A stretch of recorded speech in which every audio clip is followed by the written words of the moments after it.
you'll find people or you'll find situations where it's hard to trust yourself because you don't have confidence in yourself. You don't have confidence in what you're bringing to the table. I'm working with a client right now who has a really hard time stepping into her power, stepping into her true gifts. It's this constant like, when this happens, I'll be able to do it. Or once I learn this, I'll be able to do it. Or once I finish this class, I'll be able to do it. And I had to stop and ask her at one point, you are being guided to do this. Like everything you do, everything about you is so gifted in this art of readings and intuition and spirit. What is it going to take for you to trust yourself and take the leap to start doing it for real? We can find ourselves falling down into the path of, I need to learn more, or I need to do more, or I don't have all the information or all the answers. You know what? We're never going to have all the answers. Our intuition works in the moment, in the present moment, and it's always going to be showing us the way, one way or another, whether we ignore it or not, of what we should be doing. So the more we can get in step with it, the more it will become a common occurrence, and the more we will be able to trust it, learn from it, and let it help guide us. When you don't, and sometimes when you don't learn to trust it, you will face bigger consequences. I know I went years of my life not trusting it and found myself in a real pickle in my early 20s. My body was acting up, telling me something wasn't right, but I did not want to listen. And that is a choice you make sometimes. You sometimes choose not to listen to your body. You sometimes choose not to listen to your intuition. You sometimes choose not to trust yourself. And I think that is one of the worst things we can do.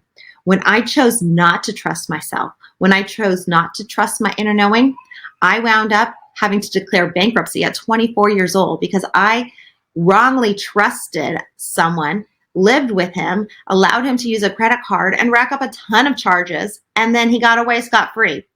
So these things do have consequences. When you do not trust yourself, like I've shown in these last 3 examples, they do have consequences. Some are smaller than others, some are grander than others, bigger than others. Some are not fun to deal with. And you don't know what not trusting yourself, what those consequences are going to be. So it is so much more beneficial to you if you can start to tap in, if you can start to realize that there is something more to the feelings you have, that might be a knowing. I know when I was talking to my mentor recently, we were talking about the idea that science is catching up with this idea of intuition. Science is catching up with the energetic world.